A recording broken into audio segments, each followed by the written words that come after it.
Thank you. Am I still on? Is that good? Yay. I didn't script the microphone. This is super cool. Like, I'm embarrassed that I haven't been here yet because my friend John has encouraged me to come. John Tosh, who some of you probably have met here because he's like that and he says hello and he's a super cool guy. I'm going to give you this so it doesn't roll off the table. So I apologize for this being my first time here, but this is super cool. I can't believe it's free, as Barry told me earlier. This is phenomenal. So anyway, I'm Daniel, and I don't want to make this talk about me, so I'm going to make this next slide take like 20 seconds, but that's my intro slide. I already screwed that up. There we go. Which, there's a perfect intro to perfection. I think imperfection in humanity is actually the goal of creative arts. I think perfection is actually kind of ugly and disinteresting. This is me. There's a faint picture of me in the background that Andrew was very kindly shooting earlier, a couple weeks ago, that you can't see because it's washed out by the projection. Another moment of imperfection. There we go. I'm a dad and a husband. I raised my family here in town since moving back from Los Angeles in 2000. And I'm mainly a producer and a mixer. I also am a composer and songwriter. And I'm a business owner, which makes me a banker's dream because I'm in debt all the time and have ideas. So I'm trying stuff all the time and trying to run a couple of companies. The first of which is a company called The License Lab, which maybe some of you recognize the name because we sponsor some things here at the station. First of all, before I get too into the depth of the talk, I can't say enough about 88.9 and how much you guys support the community and the creative community. I'm an active supporter, not only as a subscriber, or whatever you guys call it, but the award show, I'm happy to support the award show on top of that. I think you guys are phenomenal, and I just wanted to thank you guys and thank Tariq for mentioning me to do this, so thank you. Yeah. Jordan and your crew, I just can't say enough about it. You guys are the best. So Milwaukee often doesn't recognize how good we've got it, and this is a perfect example of that. And this Creative Morning thing is phenomenal. Also another good example of that. I also have a recording studio called Wire and Vice, which is kind of where my interest in music is best realized, as I produce records and I'm involved in making records that a lot of you have heard and don't know, like some of the stuff that Paul mentioned earlier, where it's music that is kind of behind commercials or in TV shows that you don't recognize as being an artist or that I was a part of it. But every once in a while I get the chance to touch some projects that you probably have recognized. And that's my studio, which is in the Wauwatosa Village. So let's talk about moments.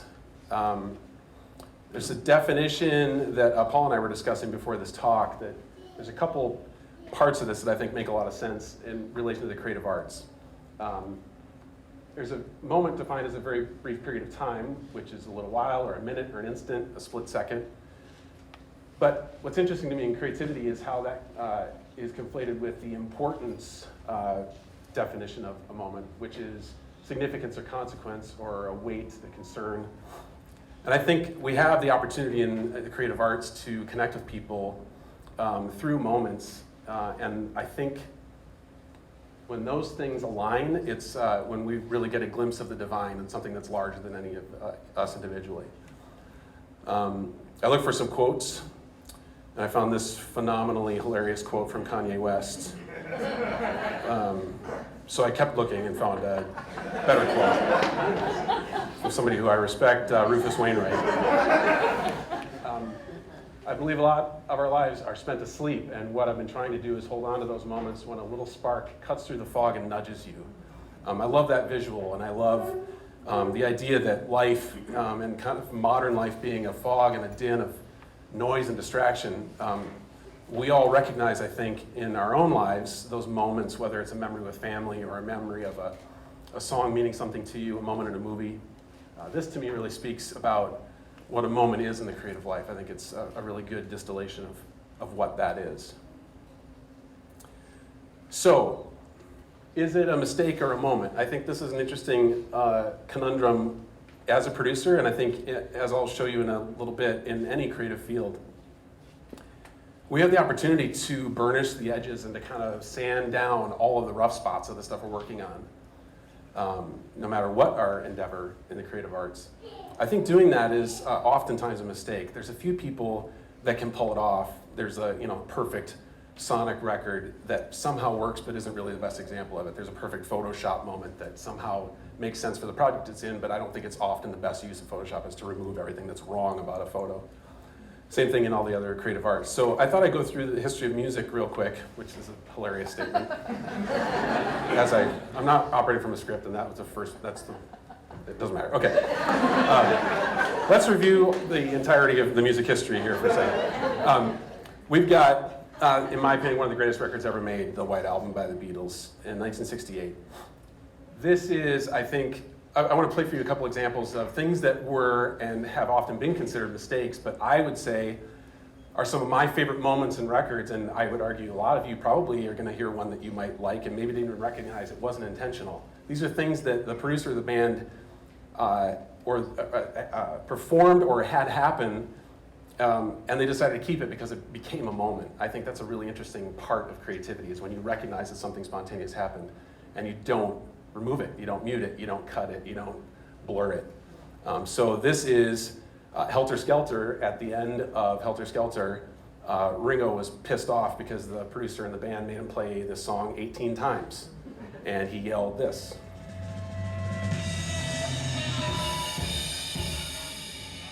I got blisters on my fingers! They left it in one of the greatest albums of all time. I think that's a phenomenal choice. So we moved to the 70s, and we've got the Police, who you might recognize this. I don't know that everybody realizes it was a mistake that they decided to leave in. But in the intro, this is a little hard to hear on this system because it's not headphones or whatever, but you will hear right when the song starts, he actually accidentally sat on the piano behind him in the vocal booth. And it rings a piano chord that's not related to the song, and he laughs about it. And they kept it in the intro.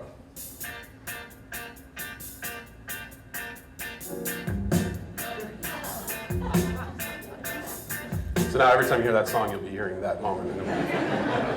You're welcome. We go to the 80s and the B-52s. I would say the most memorable moment in their most memorable song, the song that made their career, Love Shack. They were producing in the studio with Don Was, one of my heroes, and it was an instrumental jam section, and Cindy kept singing when she wasn't supposed to. So the most famous line that most of you know, was an accident that was supposed to be buried in the band, and it became a moment that was a mistake that they left in by choice.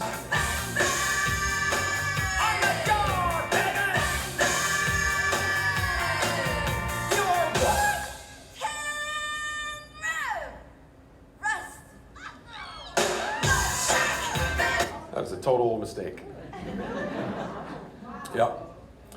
We moved to the 90s in Nirvana, and you've got the song Polly, which Kurt starts singing the third verse before he's supposed to, and they left it in.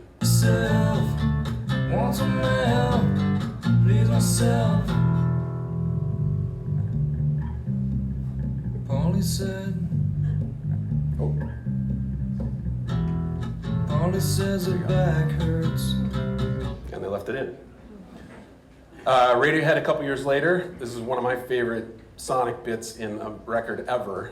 And it's born out of such a great story where Johnny Greenwood, the guitar player in Radiohead, hated this song. And it's a song that they had recorded before they had a record deal. It became, I would argue, the song, the hit that put them on the map in popular culture and really gave them the creative license to take all kinds of artistic chances after this point. But you've got a real, in my opinion, pop song in Creep that I believe is made with Johnny Greenwood basically shoving his middle finger to the whole band when they were tracking, because the guitar chunks that happen right before the chorus hits were him basically saying, screw you guys, I hate this song. I wish I was special. You're so fucking special. But I'm a creep. I love that. I think that's super cool. A little closer to modern times, but we'll talk about why this doesn't happen as much anymore in popular music. 2002, Christina Aguilera. This is a song and an album that was really personal and exposed, and the writer-producer, Linda Perry, another one of my favorite producers and writers, challenged her to sing this, and she was actually, rumor or legend has it, she was actually pretty emotional and crying when she did this vocal because it's about some family background stuff. She's got this song, Beautiful, which ended up touching a lot of people. I think it touched people because they left in an imperfect vocal. It's not perfect. It's really human, it's really organic, it's really touching.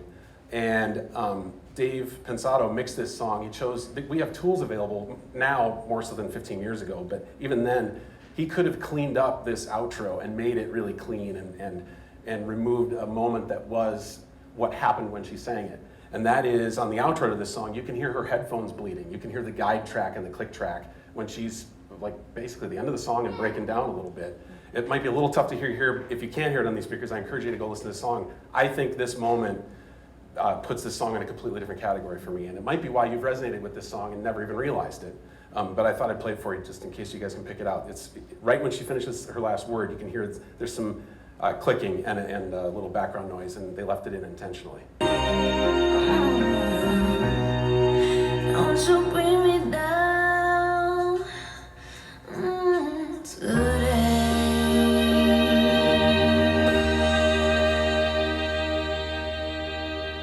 I think that's super cool and really effective. So I didn't write down many things, but I wrote down this because I didn't want to forget to say it. People might view these things as mistakes, but to do so implies that perfection is not only attainable, but desirable. And I don't think either one is true. I think it's not attainable ever, and I really don't think it's desirable, especially in the creative life. I really believe that a so-called mistake has the opportunity to become a lasting moment if you let it. And a lot of what that process is in the creative world is making choices that honor the humanity of those moments. And obviously, there are things you want to remove. I'm just encouraging everybody to not remove them all and to kind of be intentional about what you keep in and the choices that we make. That's one of my favorite quotes from Leonard Cohen, from anybody, frankly, which speaks directly to this. I love that image, and the brokenness in art, allowing the beauty to show through, I think is a beautiful thought. So let me just address real quickly the places that in other areas of creative enterprise other than music production where this might apply. I think the possible transcendence of a creative moment is directly proportional to the level of humanity within, and perfection is not a human reality.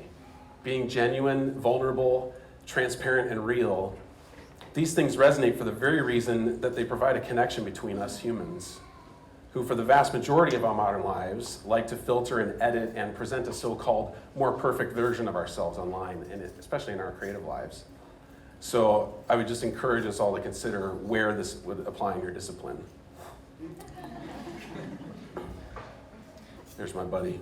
It's a free stock photo, I don't have it. But I have had it in my folder for like 5 years and I haven't had a chance to use it, so I'm throwing out the chance to use it. I keep things on hand just to be like, that's gonna be perfect someday.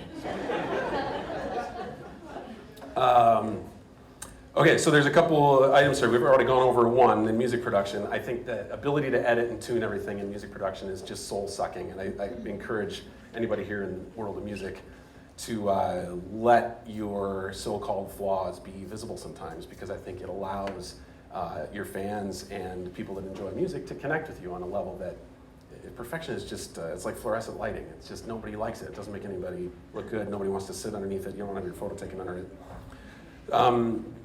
Then we've got photography. Everybody knows about Photoshop horrors and the issues that surround making models appear perfect, have no imperfections, everything's tuned up, timed up, lined up.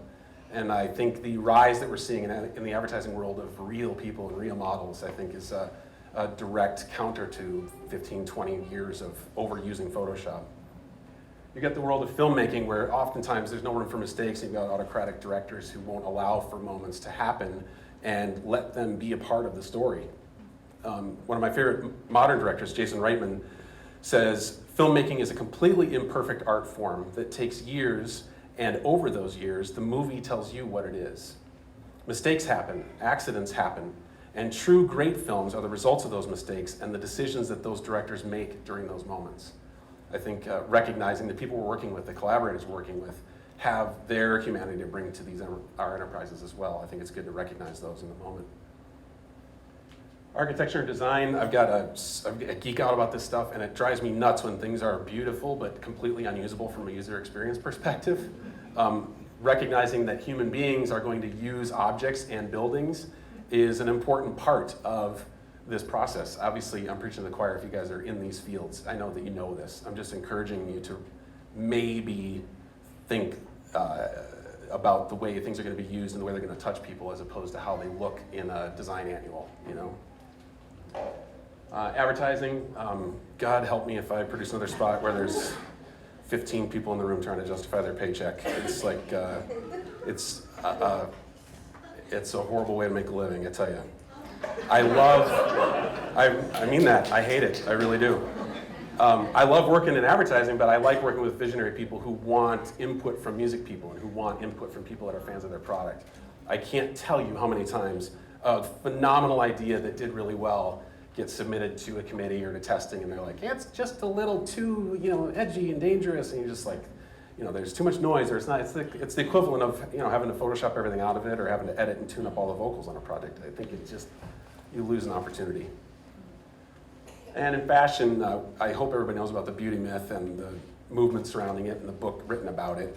I think Marc Jacobs, a modern designer who I tend to appreciate, has a great quote about this. He says, I don't love Photoshop.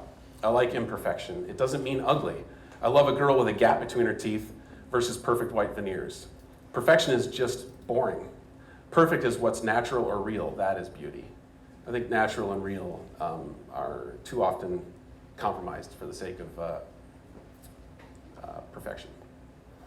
So I think it's incumbent upon us to look for moments to be perfectly imperfect. I'm glad you caught that. That makes me happy. There's a band in town called Food Report. I hope you guys know about them. They're phenomenal. Chris and Barry are here today, and I've been talking with Chris, but I produced their new record that you haven't heard yet. I'm extraordinarily grateful that they worked with me on this. I can't even begin to tell you how excited I am about this record. I can't wait for you guys to hear this record in full. I need to share something explicitly from the stage right now, and there's moments that aren't pretty on their own, and I hope you recognize that the sum total of those human moments make something really compelling, and that's the goal. I hope we pulled it off. So we produced this record last year, and I've got some things I want to play for you, but I want to tell you a little bit about what the song is from my perspective. There's a couple lyrics that I had early on from Chris. It's a song called Everything I Need. And the main line is, baby, I don't trust this moment, but I want to believe. That's the main theme of this song. When I was looking at putting this talk together, I realized that this song and the way we put together this song directly relates to moments in the creative process. Not only does moment appear in the lyric, but the struggle that we went through to pull this off, I think, is exactly related to the stuff that I'm talking about. And there's another lyric that I love, because this is one of my favorite lyrics on the record, on a record that's filled with phenomenal lyrics, because Chris is stupid great at lyrics. And if this frail web we've spun is not strong enough to rest in, and if in our thrashing we tear it, and if the money never comes in. This song is so, it's really touching and genuine, and I didn't want to dishonor that with the way that we presented it. We really could have taken this in a power ballad direction. I would have been destroyed by anybody who liked the previous Field Report records if I was at the helm of that ship. I didn't want to do that, but we wanted to do something different. And God knows we tried. We did a little bit of everything. I think this is where I'm going to switch over. Are you muted?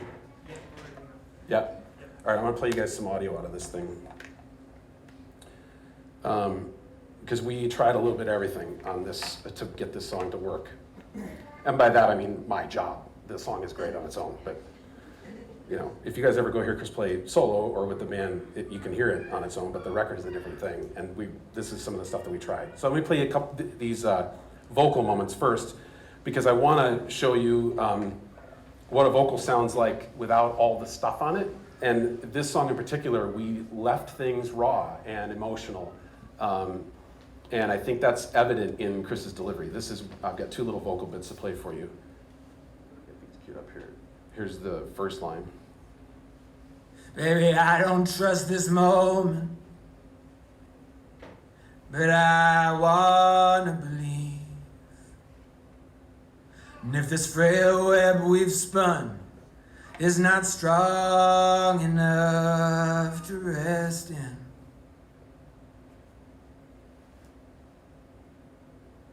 and if in our thrashing we tear it, and if the money never comes in. So you can hear the emotion in that, and I just wanted to present that as a context for the unbelievable journey we went on. I don't remember how long this was, Chris, but we tried everything. I want to play you guys some of the stuff that we tried. We had a little sequencer going. All this is going for the whole song. This is ridiculous. So it started with that, and we treated it and had that running through the whole thing and had him sing to it. And we had this beat. This is actually an edited version of the beat. So that's going. We had this little bass treatment through the whole song. There's 5 minutes of this. I'm sparing you. We had a synthesizer called a Juno that we tracked through the whole song. Fascinating on its own, I realize. This is one of my favorite parts on this song production. This is Chris playing a guitar called the Casino that we treated with a bunch of stuff in the studio.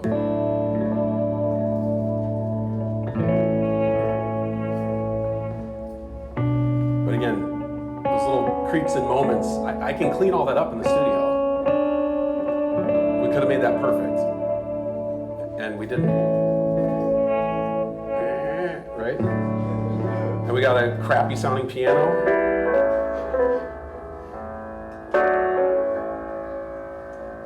And then we had a Wurlitzer piano. This goes on. Oh, I'm not even doing the slides. Sorry. I spent all this time with these transitions. I'm not even doing. Oh, here we go. Now I'm too far ahead. Okay. Then we tried this Wurlitzer piano through a whole bunch of crap, and Chris playing effects live, and they end up doing this thing. Like it kind of eats itself. Right? That's ridiculous. Then there's this guitar,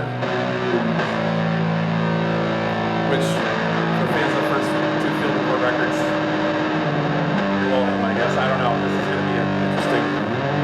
We went a little heavier on a couple moments. Then we got a beautiful gospel piano.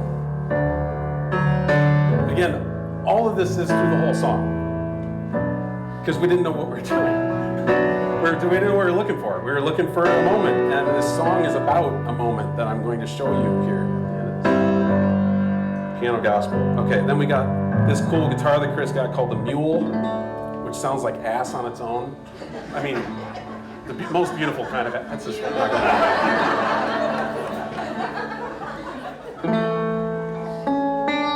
I mean, it's got that thing in it, right?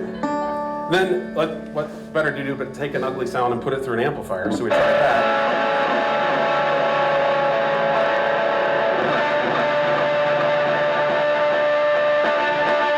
Which is hilariously ugly on its own and amazing. And then we tried what we lovingly called a double guitar.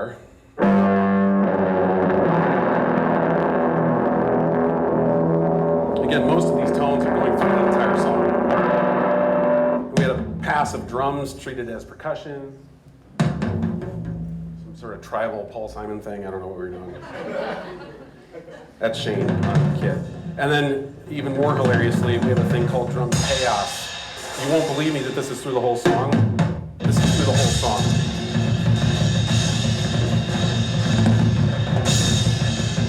So we tracked 5 minutes of Shane doing that.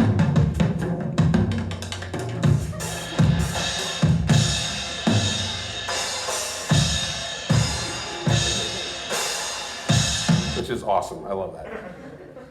So here's the thing I want to get across to you. This is what it looked like when we put this whole thing together. But all this stuff, this is the one moment I'm going to leave. I'm not wired, right? Okay. So all this stuff is going this whole time. And what we did then at the last moment was select sections of this stuff to find pieces that kind of work together to create scenes to hit this moment, which is this lyrical moment, which to me, and I think Chris would agree, kind of the point of the record and kind of the climax of the record, the apex, is right before the end of the whole record. And I want to play this song for you now, and you'll hear all these elements at moments, and they're leading up to a single moment that is really compelling and sometimes hard for me to listen to. I honestly get emotional when I listen to the end of this song and the end of this record, which might be because we spent months of our lives on it, but I'm hoping that it has an effect on you as well. But the point I want to make is this stuff all, if you take the time to honor these human bits and craft it in a way that you are thinking about the narrative of what you're trying to get across, I think the sum of it is a compelling piece of art that isn't perfect, but it's really beautifully imperfect, this whole song that I'm going to play for you. I'm hoping you guys like it. I would encourage you, this is the audio snob in me, but I would encourage you to maybe close your eyes and just take in the environment and the atmosphere. There's a lot going on. And I hope you hear the transitions and the surprises that we threw in here. But this is everything I need, which is on this Field Report album that's coming out this spring.